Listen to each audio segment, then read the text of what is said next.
Fist flying, no bounds. Podcast kings, we pound for pound. UFC thrills, stills nights get loud. Big EQP, that's how we get down.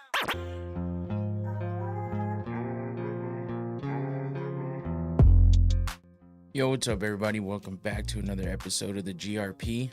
Back at it on a Sunday today, a day after UFC 317, which I thought was a pretty damn good night of fights overall. Man, some crazy outcomes, some good finishes, just a good fight overall, I think. And I mean, you can't really complain when you get some finishes like that. You know, there was a couple fights in there that I was kind of worried about, and it turned out to be pretty good. So I mean, I had a good time watching. We did the Watch Party podcast last night. All of us in here in the room, as you can see, I got it all turned around already, back to normal.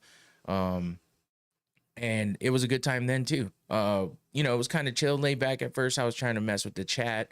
I felt like I was a little bit kind of distracted in the beginning, but I made it all work and got it all in the, you know, I think I actually figured out the chat to what I was trying to figure out last night. I think I figured out. So should be good today, but we'll see. I don't even know why it changed because, yeah, I didn't change anything. It just changed on its own, but that's what happens. It's a small little glitch compared to some of the other stuff I've dealt with. But yeah, other than that, I mean, it was a good night of fights, and this weekend has felt so damn long because I did the show on Wednesday, and I did the show on Wednesday, and I went live then, and that was fun too. You know, we had some good stuff in the chat, and you know, and then Thursday's the usual night, but I went Wednesday, and then I went to the show on Thursday, this live podcast show, which was pretty badass actually. It's the You Should Know podcast. If you haven't heard of it, check it out because it's a fun one. It's funny. The guys are kind of outrageous a little bit as far as like over the top with just crazy antics and stuff and the way that they discuss things and argue about things. But I mean, it's a funny podcast, and I wasn't sure what to expect with the live version of it, and it came out. I mean, they came out just running basically. It was a good one all the way through. I mean, I was entertained. I was laughing the whole time. So pretty good for a live podcast. I'm into podcasts completely all around, all different types of podcasts too. So that's one that I kind of found from watching their clips on TikTok. So I went and saw that. And then, Friday I was off of work because we got back real late on Thursday night. And then, I smoked some pulled pork and I did all kinds of shit this weekend. So I had a 3-day weekend, and it feels like forever ago that I did the last regular show, even though I did the watch party last night. But even last night felt like 2 days ago. It's just been a long weekend, which is nice because, you know, I had the extra day off, and it's always good when the weekends feel like a long time instead of going by super fast. So I'm happy for that one. Appreciate everybody who joined into the watch party last night. I know some of the usual viewers to the usual shows joined in last night. So it was a fun time. We had a good time. We had a new person in here, Dakota, which is Clark's friend. We've played golf with him before, but never done anything like this before. So kind of quiet at first, but he got it going, and he joined in on the fun. As you know, we have some drinks and talk some shit, and that never seems to stop. We always talk shit to each other, or we're talking funny shit about what's happening with the fights. But the fights are entertaining, so we kept on that for sure. You know, we had the 2 title fights at the top there, and it was just a good time, man. It was a good night of fights, and that's what we're gonna hit up right away as soon as I finish up with the intro stuff here. But the fights overall were good. And then there was the Jake Paul and Julio Cesar Chavez Jr. card last night, and Cini said it was a good card. Yeah, I mean, I was happy that, you know, it seemed to be good overall, really. I mean, I watched from the beginning to the end. You know, I didn't pay attention to some of the fights in between because I was just doing stuff, you know. But I guess I didn't fix the chat because it's still black. The the colors there, which is sad. I might get that going here in a minute, hopefully, but maybe I can figure out how to do that now since I can actually see the chat there. It's just kind of weird. I don't understand why it was working just fine, and then all of a sudden it's like, in black. But I'll see if I can figure it out, and if not, it's no big deal. It'll be there. I'll get it working at some point in time. It was just nice to have it working before, and it's been nonstop working too, and now all of a sudden, but anyway, let's see what else. Yeah, the Chavez Jr. versus Jake Paul fight was on last night. I didn't watch the whole thing, but I saw some clips and stuff, and if you didn't know, Jake Paul won. I'm going to touch on that at the end just to show some visuals and whatnot. But yeah, nothing fantastic coming out of there from what it sounds like to me. So yeah, we'll touch on that in a minute. Before I get going any further, I want to give a shout out to my sponsor, Noctane Smelling Salts, as usual. Always got to hit the Noctane before I get going on the show. So let's do that. Let's see if we didn't wear it out last night because we kept hitting it throughout the night. Oh, no. Oh, no. Woo, that was a good one. My nose opened up, and that was a good one. Noctane. This is the most potent bottle. It'll wake you the fuck up. And it just woke my ass up right now. Woo, my eyes are watery, as you can tell. That's the most potent bottle. You got to be careful. It'll sneak up on you. There's a couple other potencies, one mid-range and one lower level. Go check out the website. Hit that QR code. Link in the description below as well. Go check it out. Get yourself a bottle if you're into it. Powerlifters use it. People use it just to stay awake and alert. I'd use it when I'm on long drives for work and to be alert and awake for this show because I don't want to sit here all half dead. I'm a little tired right now, but that just woke me up, and now I'm good. So thank you, Noctane, for a good product and the sponsorship. Appreciate that. All right, so let's get to it. Let's get to what we're here for. Get to talking about some UFC 317. Got to get that drink in, and we'll get started. Man, this is so crazy. So I don't know. I don't even know what to say about Ilia Topuria because Ilia, I mean, I wasn't like the biggest Ilia fan. Okay. And I hate saying that because I mean, I know how good he is. There was something about him that I was like, I don't know that I like this guy that much. And then, cause then he beats Volk and I'm like, fuck man, I like Volkanovski. And that's what's tough is he's beaten all of our favorite fighters. And then he beats Max and I'm really pissed. I'm like, God damn it, I love Max Holloway.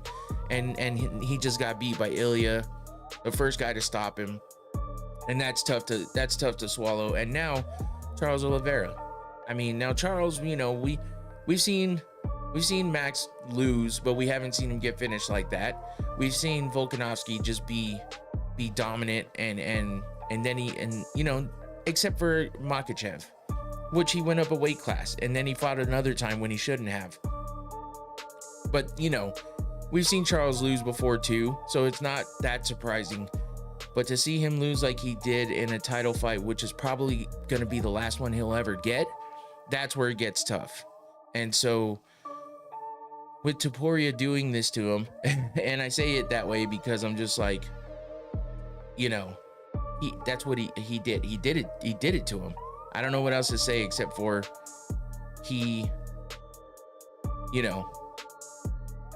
knocked him the fuck out, man. It's upsetting, and I hate that that's the way it went down, but that's what happened. And Ilia's undefeated and undeniable at this point, and that's why I can't continue to say that I can dislike him all I want as a person, but he's growing on me. For some reason I tend to not like these guys who are like at the top, and not for any other reason. I love their skills, I love their fights, but sometimes I don't like them as a person just because there's always something there. Maybe it's that bravado, maybe it's that overconfident shit, but sometimes I don't know, it gets to me a little bit, and then I just start to wonder, he's got a little swagger to him, and that's a good thing. Yeah, no, for sure, Cini, I appreciate the interaction, and you know, that is what it is. Sometimes the swagger depends on which way it comes out, and from the get-go I said Ilia Topuria kind of seems like the type of dude that is trying to kind of be like Conor, and I know everybody's trying to be like Conor because he makes all the money, he gets all the attention, and I get it, but it's not extreme like Conor. Yeah, there you go. So, you know, that's where I can understand someone saying, hey, it's not that bad. And I get that for sure, because he does have a family. He does seem to be a little more of a family oriented guy instead of Conor, who just wilds out and gets crazy, you know, the way that he does, the way that we all know that he does. So that's why Ilia's growing on me. My only beef now is that he's knocking out all the fighters I love. And that's my own personal shit, you know what I'm saying? But I know I'm not the only one. I know I'm not the only one for sure. So and that's all there is to it. But now the takeaways from this fight is that Ilia is that damn good. To go up a weight class, he looks a decent amount smaller than Charles. You saw the way he looked against Paddy Pimblett at the end of the fight when he came into, and now we know Paddy just fucking blows up. But I mean, he was looking down on him. And I know height isn't really the thing, but it is a thing when you see the difference when they're face to face like that. It's crazy. But as we saw, Ilia did not, it didn't affect Ilia as far as this time with Charles.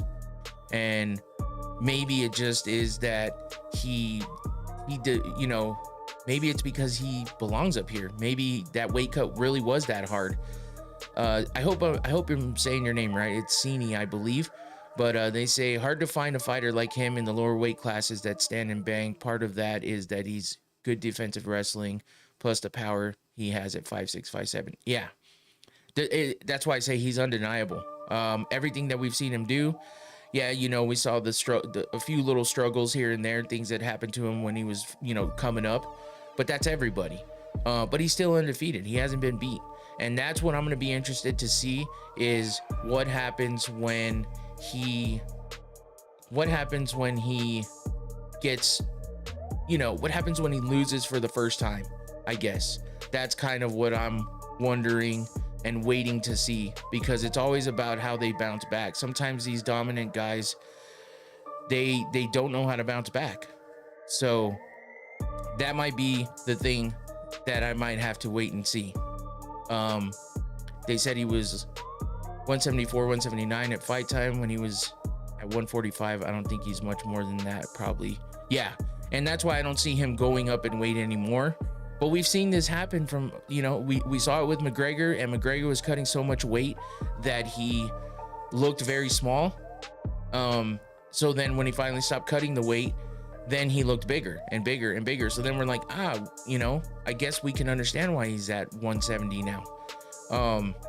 So it's not out of the realm of possibilities, but I am interested to know what would happen between him and Islam, because of the fact that he has that power and he has the good defensive wrestling, as Cini said. That's a damn good point. And the fact that he's just a well-rounded fighter. But Islam is that guy too. He's got a lot of everything, and he's just been so goddamn dominant. So, and then, you know, we had Kai Kara-France and Alexandre Pantoja. Obviously, I'm going to dig a little deeper into these when I get to them, as I show the visuals. That's how my show usually runs. But I always do the takeaways at the beginning here. So this is what I'm trying to, you know, just get out for the moment right now. And that is Kai Kara-France versus Alexandre Pantoja as well. Was a pretty decent fight. I was starting to worry that it seemed like they were both just a little bit slow coming out after that first round. And then it picked up, you know, quickly. So I was a little bit worried for a second there. And then Pantoja kept like holding him against the cage. And I was worried that it was going to turn into one of those kinds of fights. We will never see a double champ of a person holding both belts. Dana said he's not allowing guys to hold up divisions. Yeah, but here's the thing. I understand that completely, and I heard him say that. But Dana changes his mind all the time. all the fucking time. He said women would never fight in the UFC, and then Ronda Rousey came around. So as long as it makes money, it makes sense to him. So he'll change his mind and he'll let it happen again. I think he's putting the cap on it right now for the simple fact that everyone was trying to just keep moving, and then you get these things that happen, like all these other weight classes that don't really have a bunch of people coming up and are like 1,000% ready to fight for that belt, and then they're sitting there waiting and waiting and waiting, and then everyone's fighting everyone, and then there's no true top contender because everyone's beating each other or something of that nature. So he'll let it all die down, and then he'll bring it back. That's what I think. It's just my opinion, because we've seen Dana do shit like that before. So I wouldn't put it out of your mind that we'll ever see a double champ again. You know, we saw Amanda Nunes, we saw Conor McGregor, yeah, all that shit. So I think DC was double champ, right? He was light, heavy, and heavy at the same time. I don't remember. No, you're right. Conor never actually had a title defense. At least Topuria had a, and that's one of my points. That is one of my points, and that's part of what I was going to touch on here in a bit. So that's a great point there. Conor never actually had a title defense. All you Conor dick riders, no offense. I'm sorry, I should have reworded. I like Conor, man. I do as a fighter. You can't deny what he's done for the sport, but the problem is he didn't even defend his title at with any of his. I think Nunes had defenses at both weight classes. Yeah, but that's a different story because there wasn't the level of competition that I guess Conor was looking at the time, and Nunes was a little bit more of like fluid in that because she had to compete at 135 for so long before they brought in the 145 class. And then she was able to kind of, I think she had it figured out at that point. So she was able to kind of go back and forth. So that's what makes her the GOAT though, you know? But that's what makes her different than Kayla Harrison. Because no matter what happens with Kayla, I don't think she's going to stick around to become, you know, unless they bring back the 145 division, I don't think she's going to stick around long enough to be able to do anything like that. There's no way she can get under 135. So Kayla won't ever live up to what Amanda did. She can just kind of be up there with her if she beats her in this upcoming fight that they seem to have set up already. I mean, they talk about it. We've seen those things fizzle before, but I don't think there's anything else anything else in the way of that fight, nor is there anything else that's better than that fight in those women's divisions right now. So Amanda coming back is a big deal, and Kayla having the belt and their past, their beef, and their being training partners in the past, and the stories we've heard from that, I think this is gonna happen, and it'll be the next one. So that's all we can really say about that one. But as far as Pantoja goes, man, he just keeps winning, and I honestly did not have any faith in the fact that he was gonna keep winning, just because he gets hurt so much. He always gets hit, he always has trouble, and he always has to come back. And we saw some damage on his face from this one with Kai, but Kai has heavy hands, and if he hits you, he's gonna hit you hard. So he marked up Pantoja a little bit, but Pantoja's not defense, but Pantoja's offensive wrestling and grappling just took a hold of Kai, and Kai didn't really have a chance. And then that ground game just ate him up. But yeah, Pantoja's running out of people to fight. There's more people down there, obviously. This Joshua Van fight is gonna be sick, I think. But is Joshua Van coming up too fast? I don't know.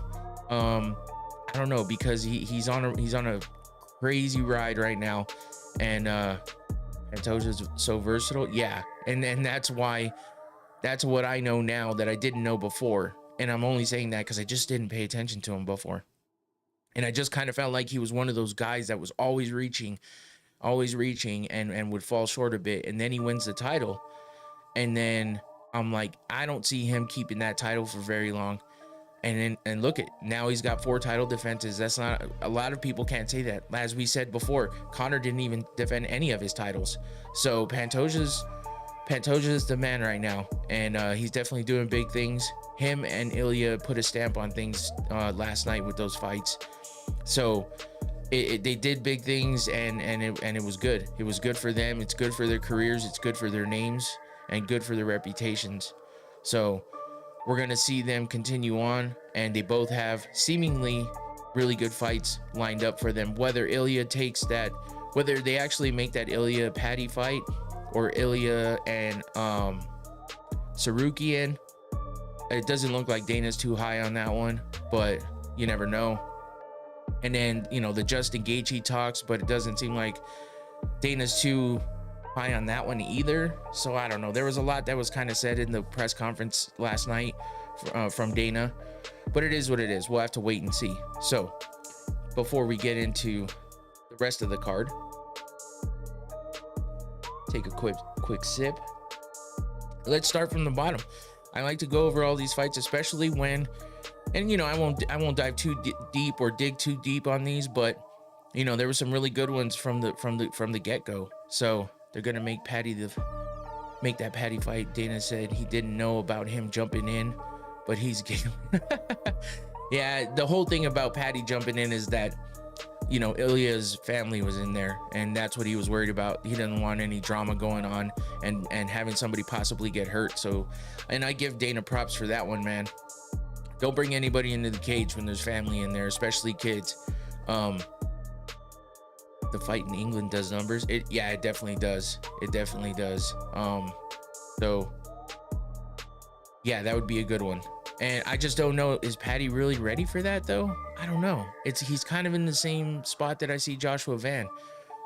Except Paddy's been doing it, and while we've seen him kind of be a little bit, I don't know, wishy-washy here and there, you know, he's kind of been climbing. So I still think he needs a little more higher level competition, but he's been looking good. So I can't deny it, and I think it would be a fun fight. So let's jump into this first fight of the night. Jonathan Janice versus why'd I just blank on his name? Alvin Hines. And you know, this one, dude, from the get-go, I was like, these two big boys look like they're here to get going and get going fast. And then it looked like they started gassing. I was like, oh no, because it started off so good, and they were exchanging, throwing back and forth. Alvin Hines took this on, like, I don't even know, like 10 days notice or something like that, making his UFC debut against Jonathan Denise. It's like, fuck, man, that's a hell of a first fight. But he was down, and I got to give him a lot of props, because regardless of the fact that he lost, regardless of what he looked like as far as damage on his face, I mean, he was down. He was just flexing and excited after each round. And I'm like, man, he's getting his ass whooped. And he's still in there like, hey, what's up? I'm still here. So I got to give him props on that one. Denise did what he does. It wasn't anything spectacular, but it was a damn good fight. And, you know, we saw a lot of striking, and we saw them get tired for a second and then turn it back up. And it was a good one all the way around. It was a good way to start off the night. The big boys, you never know what you're gonna get there. If it's gonna be quick and in a you know, or is it gonna be they're gonna go all out in the first round and then and then fucking gas out and be completely just boring. And that didn't happen, thankfully. But yeah, Hines will fight again in the UFC. Denise is a hard matchup, definitely, especially for your first fight in the UFC. Holy fucking shit. But Hines was down. I gotta give him that. And I think with that performance, there's no way that they let him go and not give him another fight, especially taking this on short notice and putting on that performance. And you can see it in him, man. He's got the dog in him. You can see it. So I like that guy a lot. And my buddies at Combat Sports Today did an interview with him. It was a good one. He seems like a down-to-earth dude. I don't know why the fuck the commentary was talking about his criminal past and stuff. I don't know, just something to talk about, I guess. It was kind of funny, but at the same time, I'm like, why are we doing this? I guess I didn't know much else to talk about, but He seems like a really good dude, and I'm excited to see him come back and hopefully get some wins, you know, just put together something. I think he's a bit older. I want to say, no, he's only 33. He looks like he's about 36, 38. But they said he was in prison for a bit. Like, why did they bring that up? Yeah, that's what I'm saying. And I think it was like my wife of all people was like, why are they talking about him being in prison or something? I'm like, I don't know. So I wonder what he did. Apparently it was like armed robbery or some shit. But you know, everybody does crazy shit when they were kids or if they were in need of something. But hey, he's doing something. He's changing things up, and I guess maybe that's part of his story. So that's why they brought it up. It was a little bit weird, but that's what happens. And with this commentary, sometimes we all know how John Anik is. He'll talk about people's pregnancies and divorces and whatever else. It's funny, I guess, overall. But anyway, good way to start the fight. Good way to start the night with this fight is what I meant to say. And I'm hoping to see Hines come back and do some good shit and get a few more good fights in there and shit. Maybe make his way up. Maybe this is the one loss he gets to you know, get himself in there. And then he does some big things. I don't see how they couldn't give him another shot. So I'm looking forward to that. Moving on, we got an early finish right away. But I mean, I think we all expected something like this with Jacoby. John Anik, like, ran the block, Hines stepping in. Yeah. That's what I'm saying. John's wild, man. I don't know what the fuck. He catches shit for it all the time, and he addresses it on his podcast. I will say that. And you know, whether it's good or bad that people are giving him shit about with what he says, yeah, he'll address it. So it's kind of funny. But we had Jacoby Smith versus Nico Price, and Jacoby Smith was a big favorite in this one, and he's undefeated. You know, he usually finishes his fights from what I remember. Yeah, I mean, his last decision was in 2023, and this is his 5th fight since then, and they've all been finishes. And not going past the second round either.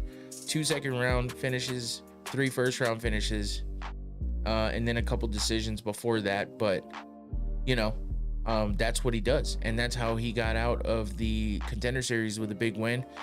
Ground and pound finish, TKO there. What did he go? 1-5 in his last 6. Yeah, so that's why I didn't expect anything different out of this. You know, Nico Price is I like the guy, but man, it's fucking tough. Like, he just can't seem to get a win. He got that win against Morono in 2024, back in June of 24. It was a unanimous decision win, but I mean, this fight and the last one, so he's on a 2-fight losing streak now. Before that, he was on a 3-fight losing streak before he got the win against Morono. And then he only got 1 win there, and then he had another 2-fight losing. He goes on losing streaks. He just can't put it together. So it's tough, man. You were right with that first one. 1-6, 1-5 in his last 6. You were right on that one. I'm looking at it right now. I mean, Phil Rowe, Robbie Lawler, Pat Sabatini, all losses. A win by Alex Morono, against Alex Morono, and then now Themba Garimbo and Jacoby Smith. So yeah, I mean, that's a lot, and it's tough for Nico Price out there. But Jacoby looked good. Looked like he kind of punched himself out in that first round. But he you know, brought it together, got it back, and got in there and got the rear naked choke, as we see in that last picture on the top right there. So good win for him. Early finish in the prelim, so that's always a good thing, you know, keeping the fans interested. But that first fight too, man, I mean, fuck, if you if you didn't enjoy that fight, man, I don't know what to say.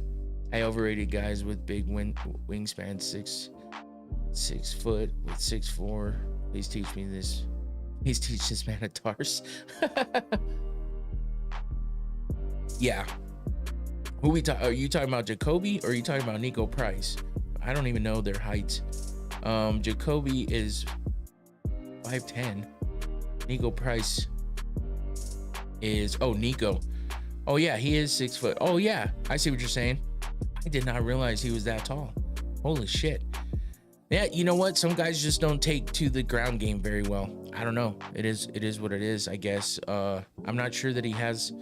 Let's see. Does he have a lot? He's got 3 wins by submission, but he's got 2 losses there. So all of his wins usually come by KO, TKO. I mean, he only has 3 decision wins. He's 3-2 by decision, 3-2 by submission, 10-5 KO, TKO. So he doesn't like to be on the ground. I get it, but it's part of the game. So yeah, he needs to get the defense up. Anyway, moving on to yet another submission, and that's because Terrence McKinney goes out, gets started fast, and gets shit done quick, whether it's letting someone knock him out or submit him, or him knocking somebody out and submitting them. That's how it goes for Terrence McKinney. But man, he is exciting to watch fight, and you always know you got to stay there for that first round, because it's almost always going to be over there. This will make his his 5th fight in a row, 6 fights in a row where there's first round finishes, whether he is losing or winning.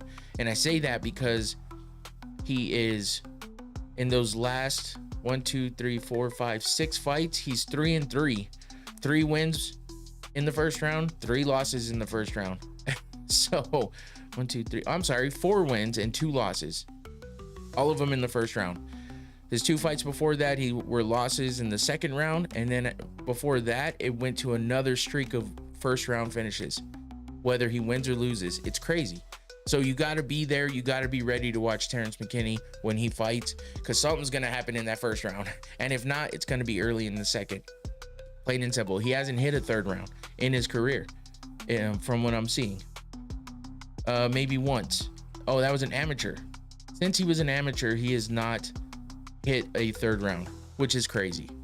So, his opponent, Slava Claus, I mean, he's no joke, and you know, he's got Team Alpha Male behind him and stuff. You know, he's now 3-5 in the UFC, and that's tough. Yo, what up, Phil? Man, you guys were going for a minute. I saw you guys were still on when I first got started. Looked like you were having a good time though. I had to drop after a few, but had a good time watching you guys while you were at it. So what's up? CST in the house.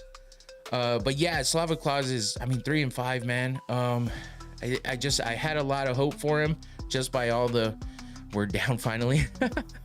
You guys had a lot to talk about, man. I heard you guys talking about before I started right now, you guys were talking about interviews and stuff, it sounded like, so that's cool. I wish I would have kept listening, but I was doing shit. My bad. So yeah, Slava Claus, man, I had kind of high hopes for him. He seemed like he's a cool dude and a good fighter, but fuck, man, he just can't win. He just can't win. And Terrence McKinney's tough, so that was a big test, and he did not do well, especially with McKinney doing what he does, ending it in the first round. Got to give it to him though. That was a hell of a way to choke him out with that mounted guillotine. Got it in there tight. You see that in that top right picture. It was a good one, and I enjoyed that fight. Moving on to the women, Tracy Cortez versus Viviane Araújo. Man, Tracy looked hungry, and I listened to her post-fight press conference, and she was kind of upset with her performance. Araújo was really upset with hers and the fact that she lost, but Tracy did her thing. You know, when Tracy wins, this is how she wins. I mean, that's kind of how it goes. She's 12-2 overall. I mean, she's only had 2 losses, and that's that one to Rose Namajunas, and I think oh shit, Rose was her only loss in the UFC. That's right. So I mean, she's gotten wins over Jasmine Jasudavicius and, you know, Melissa Gatto. I mean, so she's gotten wins, but they're all decisions. You know, this is kind of how it works. She'll mix in the striking.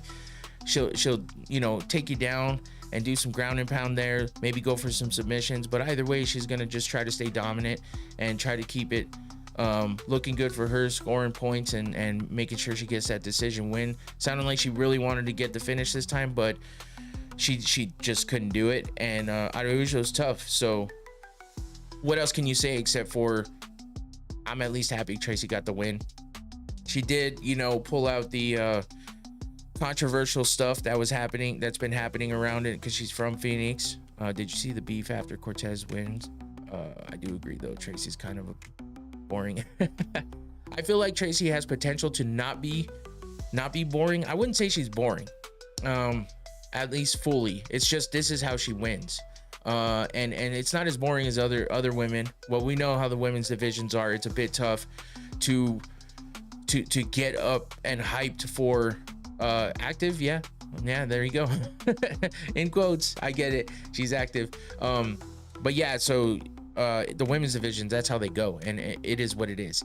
Until we see some more action, maybe, I heard someone say that the women's division is like 3 or 4 years behind the men's division in MMA, as far as like evolving and really getting their skills honed in to have the bigger, better fights. And it kind of seems like lately the guys have kind of devolved back into that shit.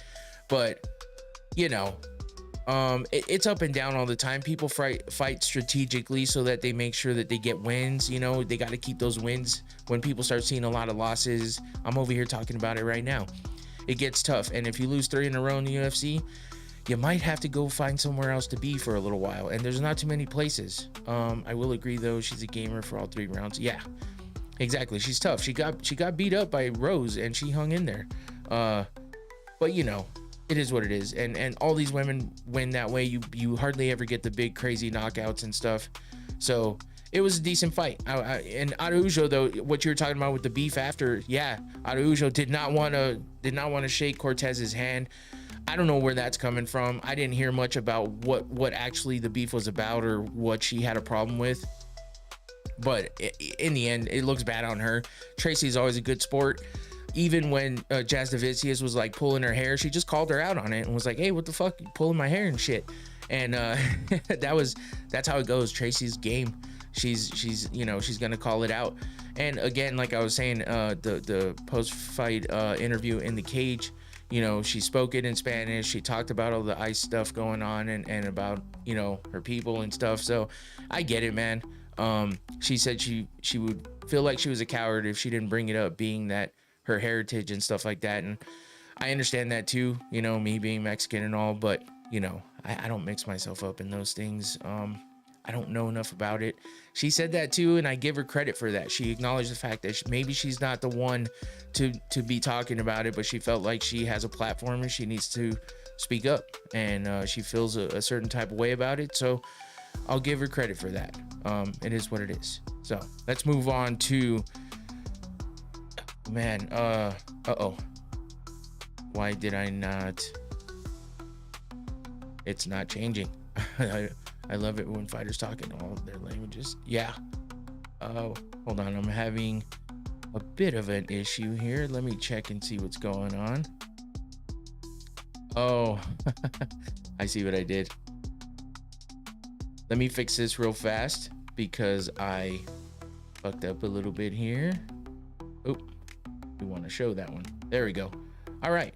Now we can move on. There it is. All right. So we had Delgado versus Emil in the next fight, and Jose Delgado, man, I've just hearing a bunch of stuff about Hyder Emil. Always know that you're gonna get a good fight with Hyder. He was 3-0 in the UFC, and he's coming in fighting Jose Delgado, and fucking Delgado just knocks him the fuck out, man, with that knee up the middle, caught him. As you can see, the 2 different angles in those first 2 pictures and the way Hyder fell.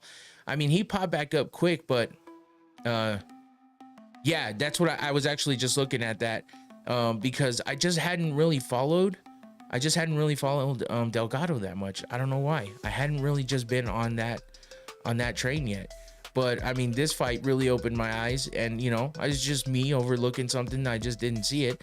But you're right. I'm looking at it right now. He's got finishes, and it's all of his wins. He's got 1, 2, 3, 4, 5, 6, 7 wins in a row, and they're all finishes. So you're right, Cini. He's definitely one to look at. His one loss, his 2 losses were decisions. Everything else, all of his wins have been, all except for 1, have been finishes. So yeah, this is definitely somebody to look at. I was just expecting a little more from Hyder Emil. who was undefeated as well. And then, you know, and he had some good fights in there. Zhang Yang Li, he had that performance of the night bonus. Fernie Garcia, TKO win there. And then he had the split decision win over Gomez. And he went from a split decision to getting TKO'd, which is tough. But he'll bounce back. You know, it's I don't see him, you know, taking a dive or nothing. He'll bounce back. We'll see how he bounces back, though, and who they give him next. But I mean, he's always fun to watch. So Delgado, though, definitely gonna be watching a little closer on him. I fucking fumbled on that one, and I hadn't really been paying attention to him, but he's got my attention now. In the 145 division, I'll be watching Jose Delgado. That was a hell of a win, and a good way, another good finish in the prelims. So moving on to oh my god, man. This one was fucking crazy. I mean, RoboCop, man, what the fuck? Like, he just came off a loss. Okay, that was a tough loss where he got beat up. I mean, he kind of gets beat up all the time, though, right? He's kind of got one of those faces that has a lot of scar tissue. You know, you think of the Diaz brothers, you think of there's plenty of people out there that are the same way. You get hit. I mean, Charles Oliveira gets hit once and he's busted open. But that's just what happens with some of these guys, and it seems like RoboCop always takes some damage. He did against Cannonier as well, where he lost by TKO in the 4th round, and he got, you know, he kind of got his ass whooped there at the end, and when he got finished. So I was a little worried about how he's gonna come in here against Jack Hermanson, but Hermanson hadn't fought in a little bit. While it was 24 when he beat Joe Pyfer, yeah, February, so just over a year. But, you know, he had that unanimous decision win against Pyfer, where everybody called fraud check on Pyfer, and I was like, come on. But you know, he looked good in that fight, and he did, and he just shut down Joe Pyfer with all the hype and everything. And, you know, I'm thinking, shit, I think he's younger. Is he younger than RoboCop? Dude, Hermanson is 37? What the fuck? Holy shit. RoboCop is 33. What the actual fuck? I thought it was the other way around. Well, I was wrong on that one, but RoboCop just looks older. I don't know why. He just looks older. But anyway, okay. So I was thinking this was going to be a good back and forth fight, and I was a little bit worried for RoboCop, but man, I was so happy to see him get the win. That was a fucking tough knockout, though. I mean, Hermanson didn't get up for quite a while. I think I don't remember, but I remember hearing later that he was okay. They did all the checkups on him, obviously went to the hospital right away. They might have even taken him out on a stretcher. I don't know. Thought I heard somebody say that. I wasn't paying attention to that part, but dude, it was such a crazy knockout. For that walk-off, man, that's what I mean. That picture on the top right is why I had to put that in there, because while it sucks to see Hermanson go out like that, I mean, he got knocked out cold, and then RoboCop followed up with that big fucking nasty punch at the end that was probably unnecessary. I heard the CST guys earlier talking about Herb Dean maybe being a little bit behind on that one, which, yeah, but RoboCop took the opportunity to give him the extra one, and it is what it is. That's what they say. Don't stop until we say stop. So some guys can hold back. Some guys are like, I'm gonna make sure that this is done. So I'm starting to think his coaches speak English to him, and that's why he doesn't follow any game plan. Yeah, I mean, that's a possibility. What's up, Andre in the chat? Appreciate you. Yeah, so that's pretty funny, though. He doesn't seem to have he just goes out there and runs for it. He doesn't get after it. He runs for it. It was the end of Charles. Oh shit, man, you're killing me with that. But you're right. I mean, you're right.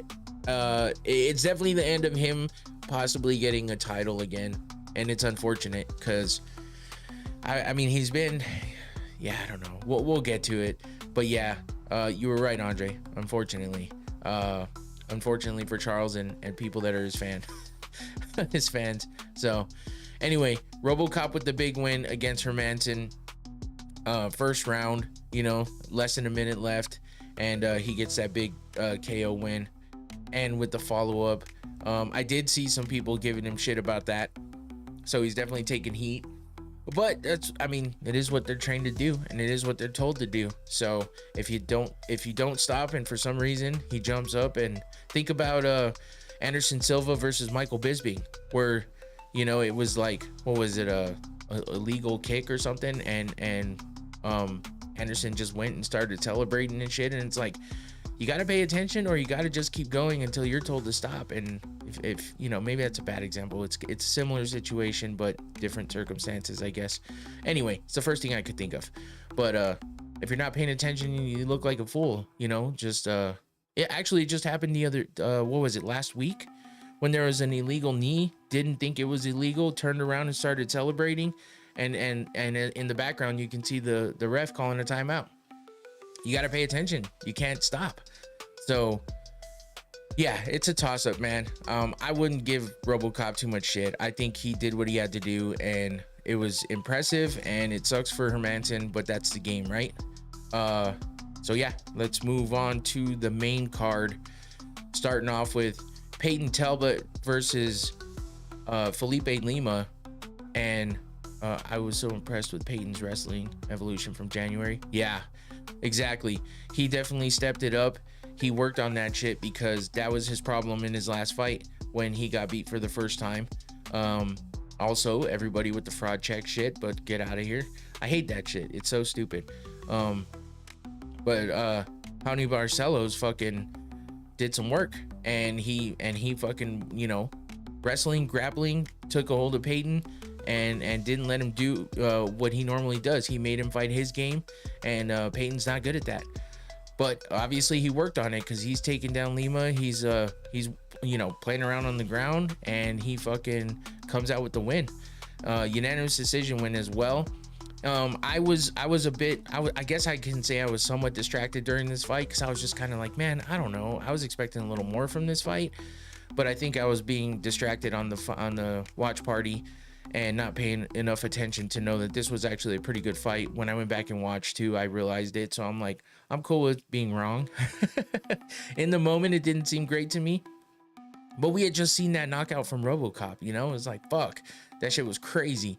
But yeah, for Peyton to win by unanimous decision and make it interesting, and showing, like you're saying, the evolution of that ground game, the evolution of the wrestling and the takedowns and the defense and all that shit. It's exactly what he needed to do, and it's exactly what he did. I did expect more from Peyton on the feet. Yeah. So this is what happens sometimes when somebody has to work on a different aspect of their game. They pay so much attention to that they almost fall in love with it, because they're like, this is what I have to do. I lost, or maybe it's like a traumatic, like a PTSD type thing. So they pay so much attention to it, they forget about the other aspect of the game that they're usually so goddamn good at. But it only takes a fight or two, because they're professionals. It only takes a couple fights, or maybe even one fight, to realize, hey, I didn't do enough on the feet, but I did it all with my wrestling defense and my takedown defense and everything else. So now it's time to mix it up. It's called mixed martial arts for a reason, and you got to mix it up. So I think Peyton has shown that he's smart enough to know and what he did wrong and work on it. And I feel like he's going to figure out how to mix it all up, and then he's going to be dangerous. So, one fight doesn't say it all, but it definitely showed a big difference from the last fight. And that's what's good about this for Peyton. And I think it'll be a good one with the next fight. We'll see who he gets on the next one. Moving on to Beneil Dariush versus Renato Moicano.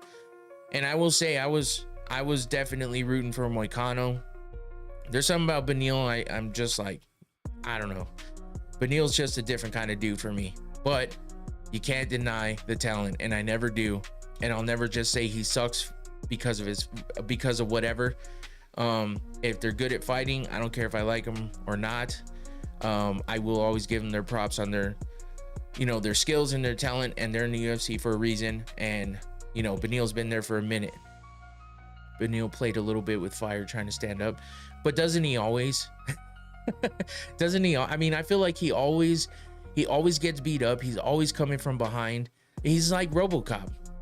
Like, and it's not. He's like RoboCop, but in a different way. So like RoboCop just wants to press forward and make the action happen. Beneil's more like, I'm just gonna fight. I don't care where it's at, what I'm good at. I'm just gonna fight and keep fighting, which is good. At least we're not seeing too much, fucking around and stalling.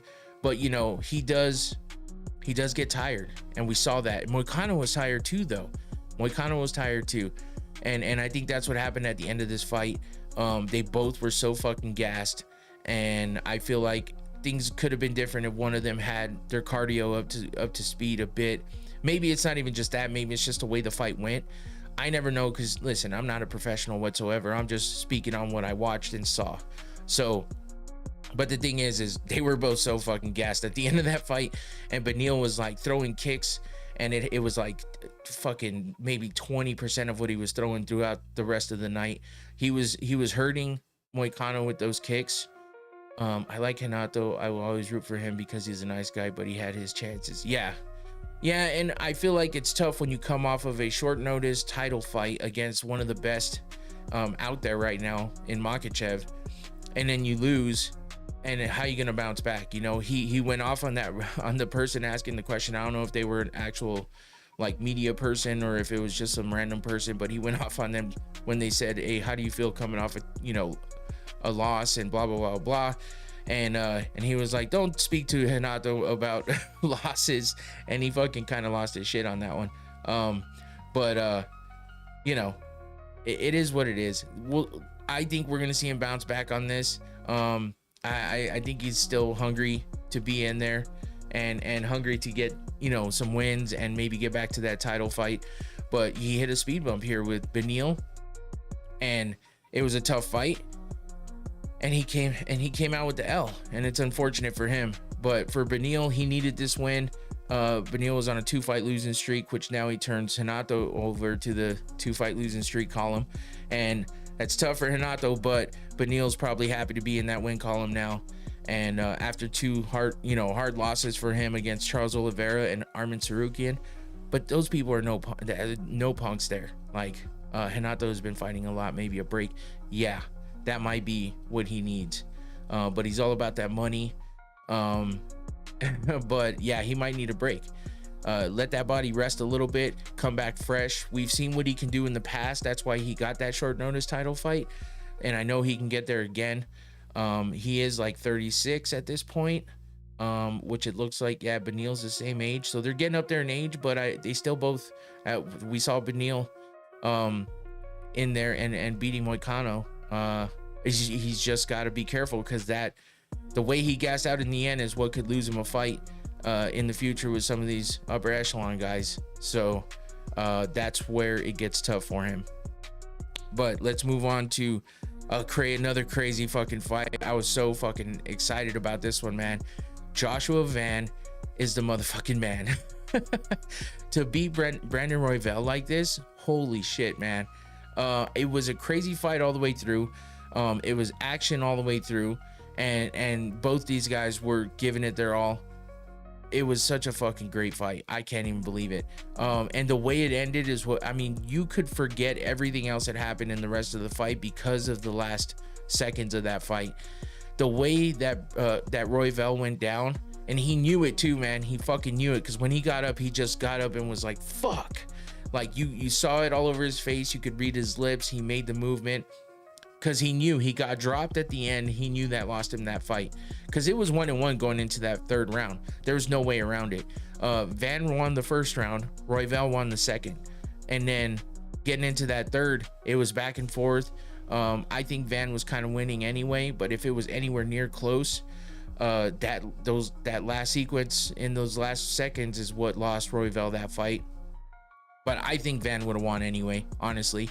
Maybe that's just me being a fan, but I feel like he won that fight overall. It was close though. It was close, and I'll give him that. So Van had a war, then proceeds to come out and sit in the crowd to watch the flyweight. Yeah, dude, you got to give him props for that. Sitting out there like a real fan. He's like Theo Von in that bitch. Like Theo Von goes out there for no good reason, out there by himself from the get-go. And you know, Joshua Van, like you said, just had a war, comes out there to watch that flyweight title fight because he knows he's next. He knew he was going to be next. Whether he knew officially or not, he knew. He's young too, right? 22, 23, something like that. Yeah, I think he's 23. Yep, 23 years old. So yeah, very young. And that's what I'm worried about though.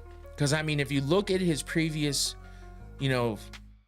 fights, okay, previous opponents, he beat Bruno Silva in that dramatic way that he beat him in that last fight. Rise to Ruya, he got a unanimous decision win.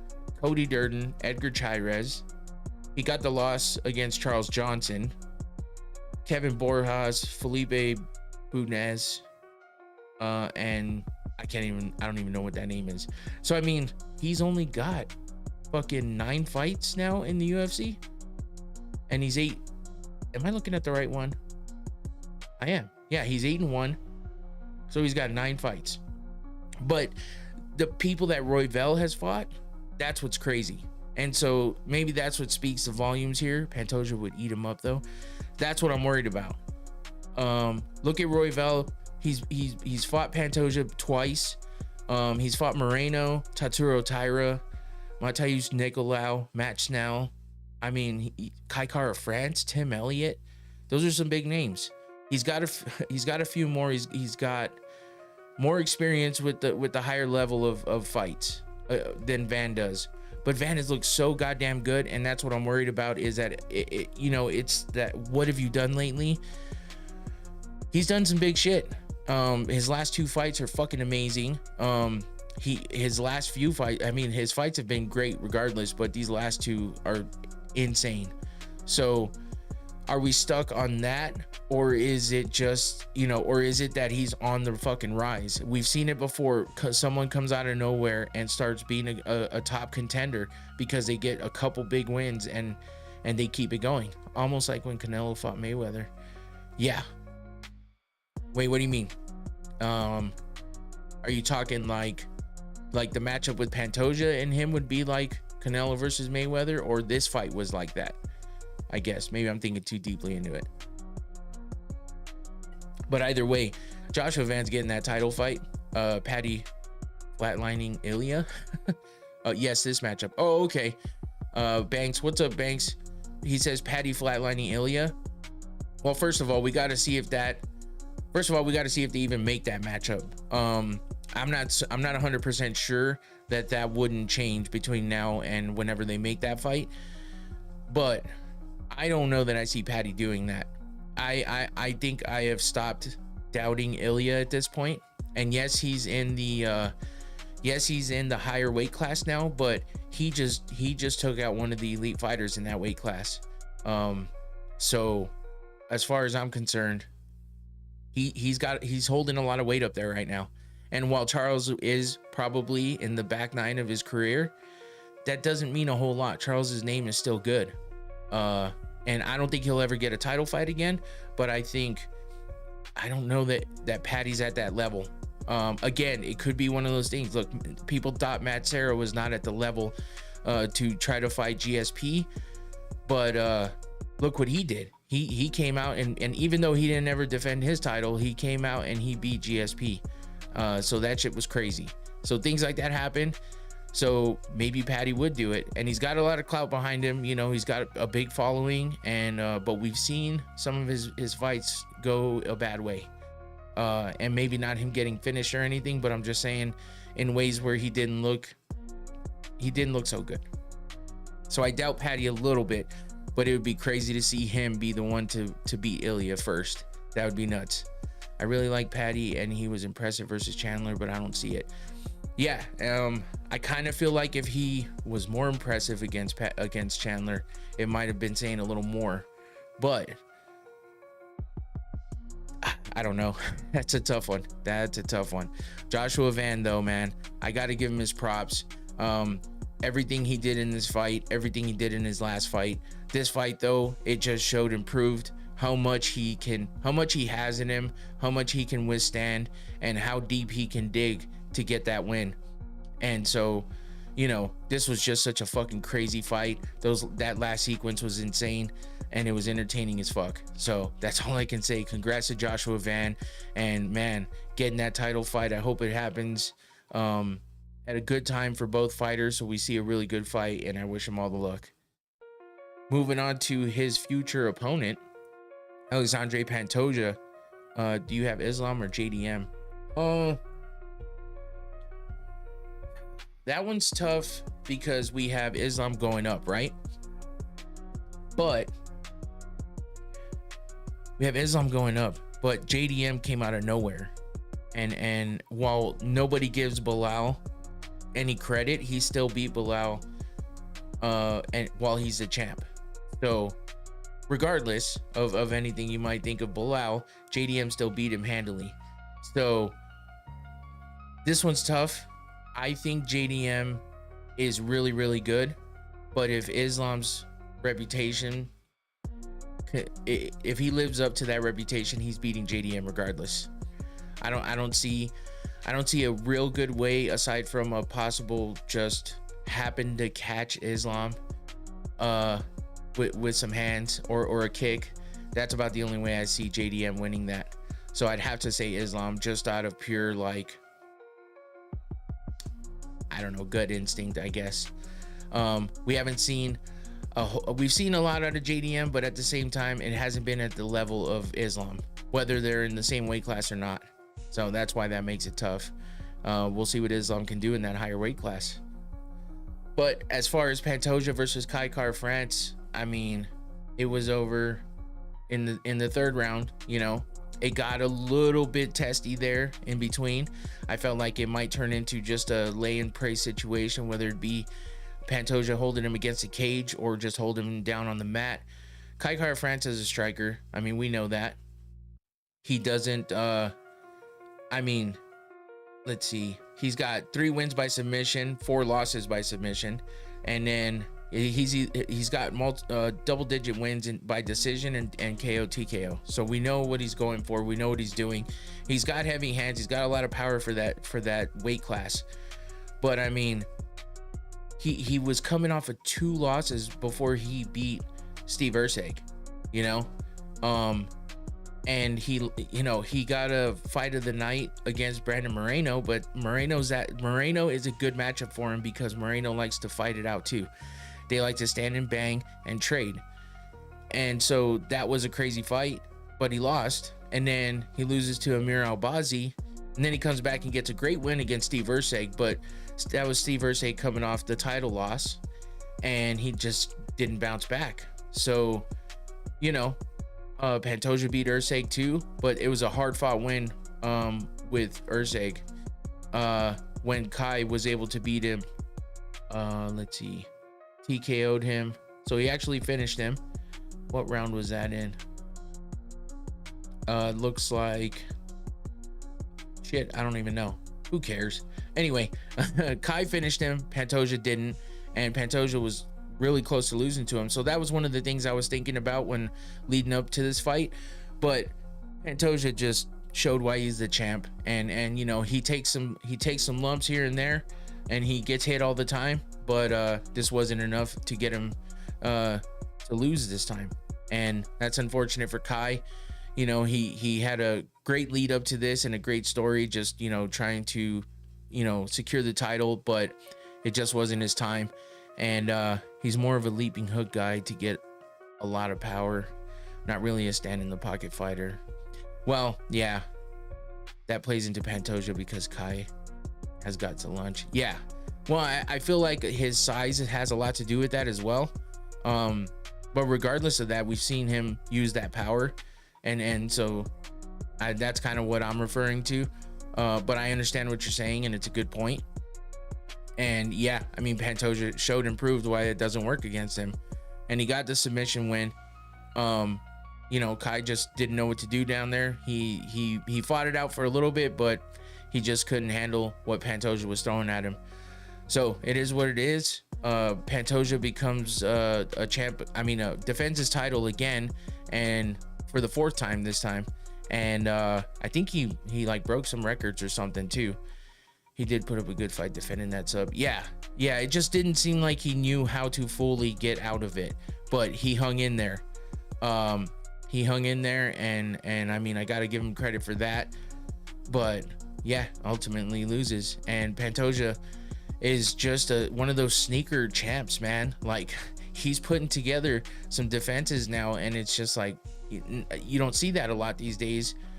He was turning the wrong way. Yeah, I mean, if you look at that picture in the top left, I mean, he's kind of turning the right way with that one. You want to put pressure on that ankle, but you know, and then he wound up turning the other way. Yeah, so I mean, regardless, one way or another, he's doing the wrong thing. He didn't keep at it, and Pantoja just has a great body lock, and when he sinks that in, yeah, a lot of people can't seem to get out of it.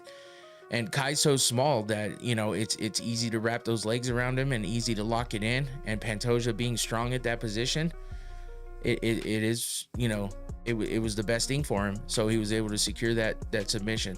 So Pantoja, 4th title defense. Okay, that says a lot about him, especially when I was doubting him in the beginning. I was just gonna say he has a great body lock. Great point. Oh, thanks, man. Yeah, that body, that's what we kept saying every time he was like even in position, is like, if he gets that body lock, man, that's gonna be tough to get out of, especially because Kai doesn't play on the ground very well. So yeah, it's tough for him, but maybe he'll do what Talbot did, and you know, get some work in there and see if he can bounce back and, you know, maybe get another shot somewhere down the line.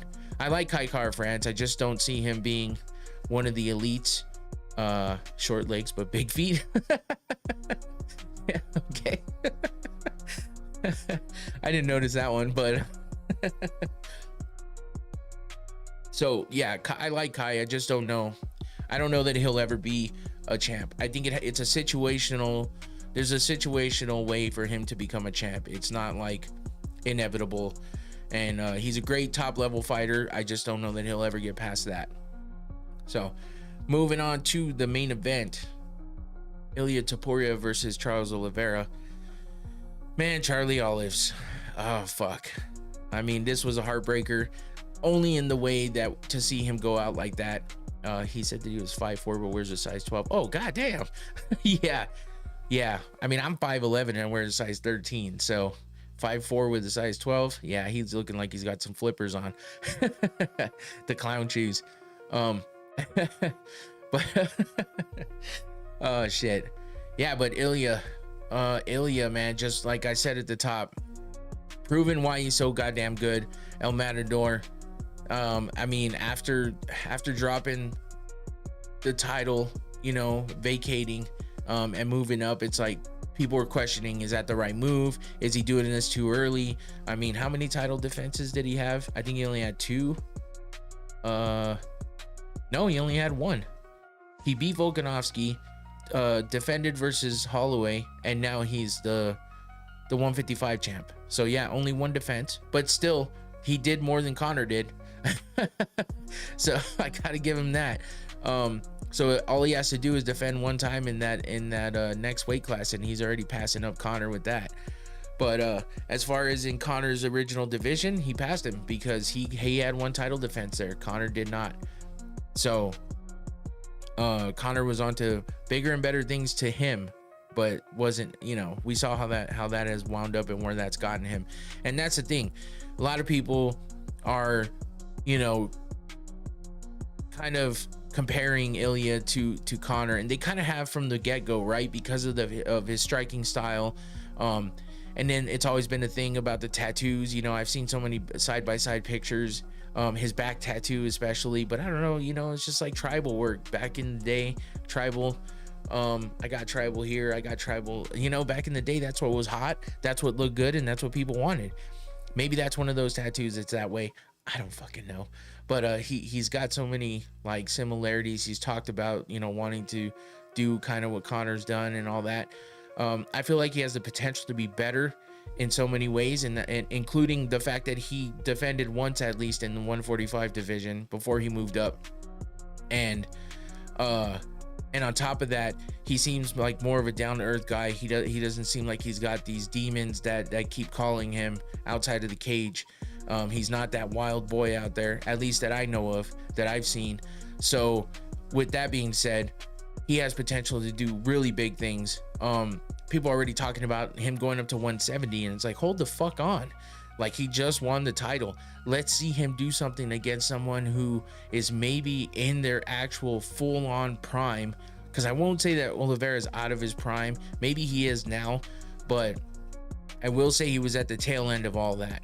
So, you know, maybe it was somebody who hasn't suffered so much damage. Maybe it was somebody who doesn't have so much wear and tear on the tires. You know what I mean? So let's see how Ilia does against somebody like that. Now, Paddy being the next guy, I don't know that would get him that clout that everyone like talks about so much, but he's already being talked about as one of the greatest ever just because of what he's done already. So then again, I could be completely wrong, but I want to see him against an actual 155 guy. Yes, Charles was, but let me finish. I'm arguing with myself here. I want to see him with an actual 155 guy who's at the top of his game right now, and is truly there for you know, to be a contender, and is ready to be a contender. But you know, there's so many variables and so many stipulations on that we put on things. It's just dumb. So in the end, if he fights Paddy, if he fights Justin Gaethje, if he fights Arman Tsarukyan, who cares? I just want to see that next fight and see what he does. Does he drop the title quickly? Is he able to defend it right off the bat? And how long is that going to take? This was a very short fight for him. He didn't suffer a lot of damage.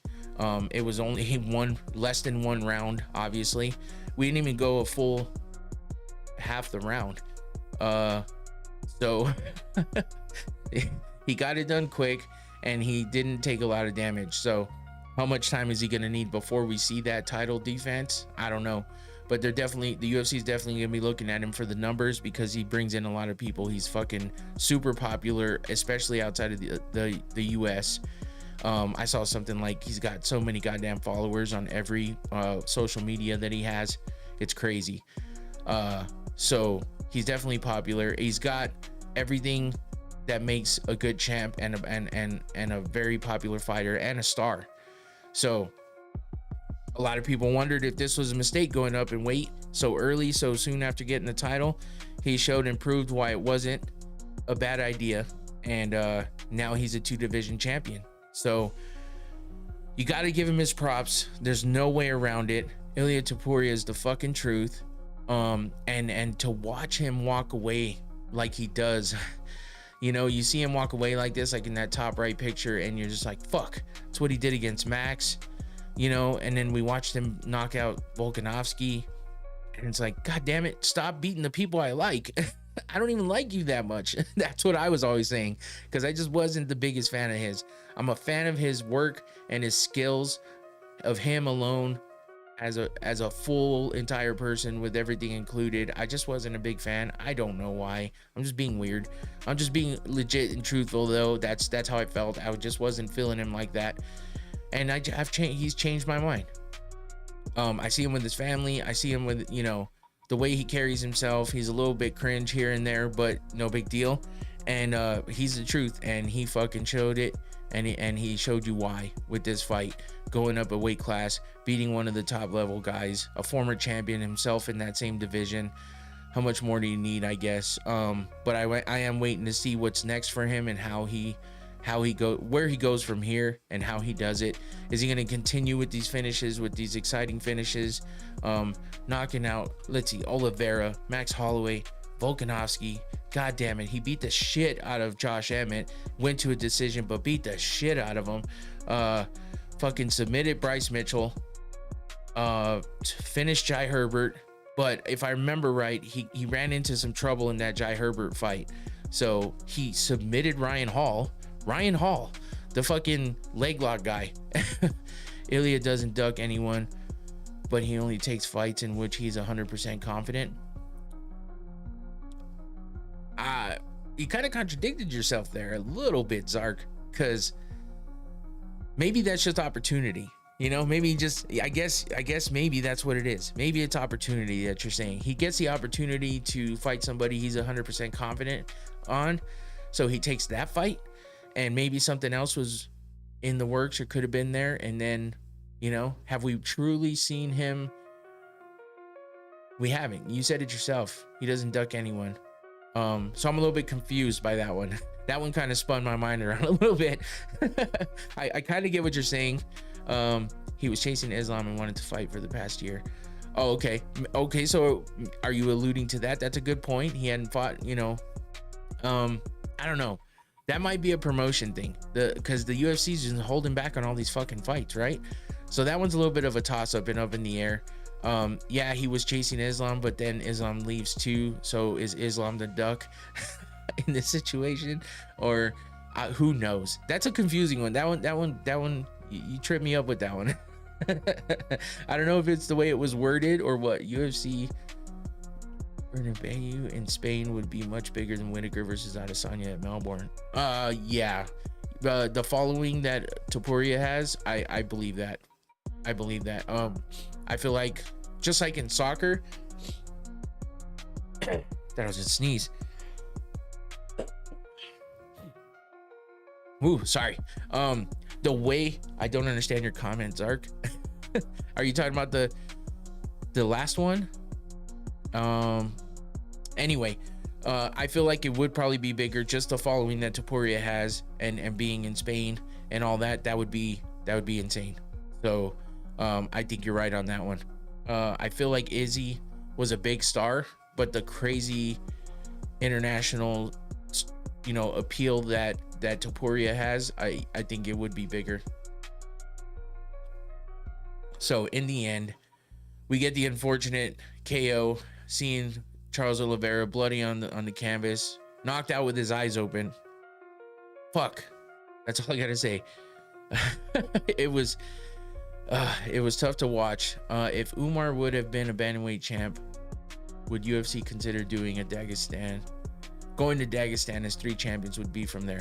I think it would take a lot for them to go to Dagestan, honestly.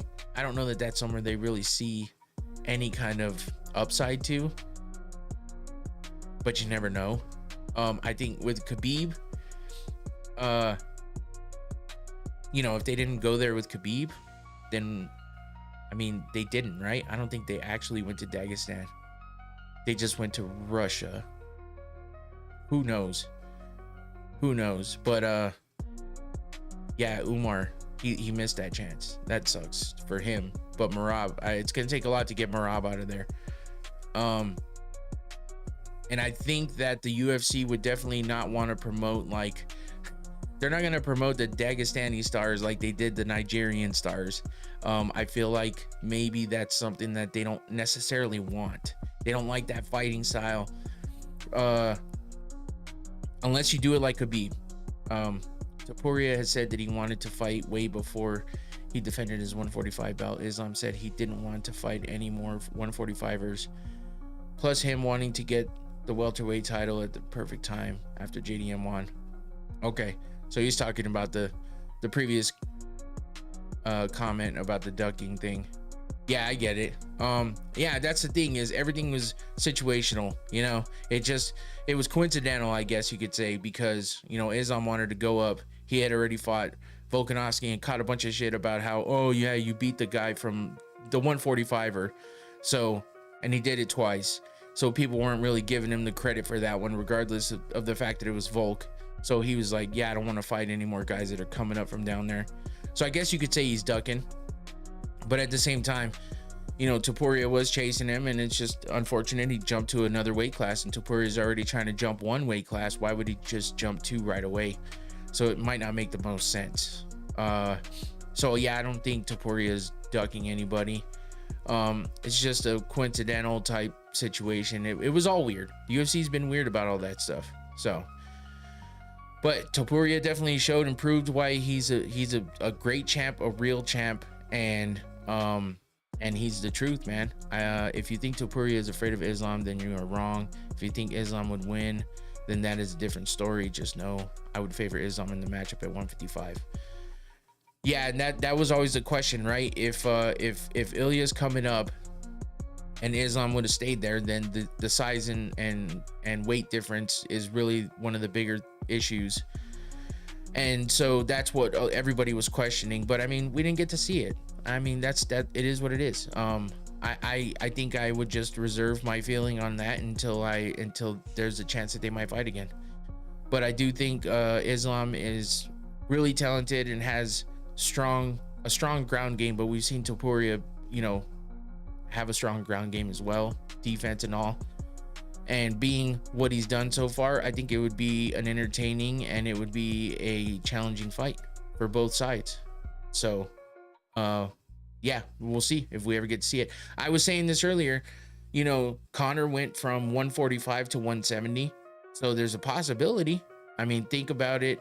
If Islam wins the title and starts his title reign at 170, sticks around up there, and Topuria defends at least once here, it might not be that long before we could see him possibly go up.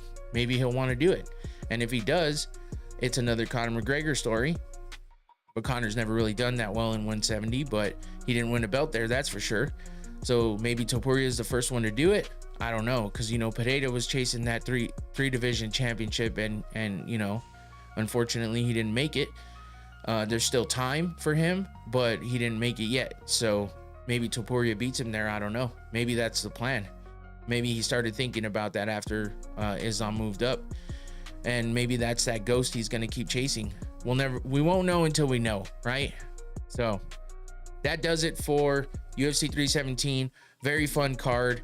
Great, crazy outcomes. Fucking great finishes. I was excited for all of it. I was happy with it. It was a great night of fights. And unfortunately, I will go into the Jake Paul, Julio Cesar Chavez fight right now. I know that might not be what anybody wants to hear about, but just to touch on it real fast, Julio Cesar Chavez Jr. did fight Jake Paul, and Jake Paul came out the winner. Now, it was by decision. I didn't watch any of it. I still have yet to catch any of it. Any other fights of Jake Paul's, if they're big, you see all the highlights everywhere. This one, not so much. So, I don't know. I don't even know that I heard a whole lot about how it really went. All I know is, Danny, great podcast, man. First time here. Really enjoyed chatting with you. Easy sub. Oh shit, thanks, man. I appreciate you and the interaction. And hey, man, the good questions and good points as well for yourself. And you're the kind of person I like to talk to on the podcast for sure. You're interacting with reason, with good reason, and you got good points. So that's all there is to it. And you make me think, just like Zark got me all twisted up earlier. I was like, holy shit, that's what I like. You got me thinking, and it really gets me going, and it helps the podcast with, it helps keep it going. It helps, it helps with the content. So appreciate you as well. Thanks for the sub, and thanks for finding me. I don't know how you found me, but you did, and I appreciate that. So thank you again. Jake Paul, Julio Cesar Chavez. I don't know if anybody was into it. I don't know if anybody cared about it, but it was happening.